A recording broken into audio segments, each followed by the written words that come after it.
গোপাল সোনার কাছে একটু ভোগ লাগাচ্ছি অল্প করে, কিঞ্চিত মাত্র দিয়ে ঠাকুরের কাছে ভোগ লাগাচ্ছি।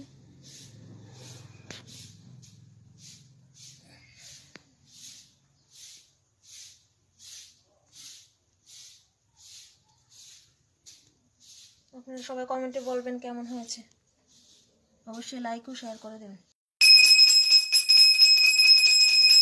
এখন গোপাল সোনার কাছে পুজো দিচ্ছি।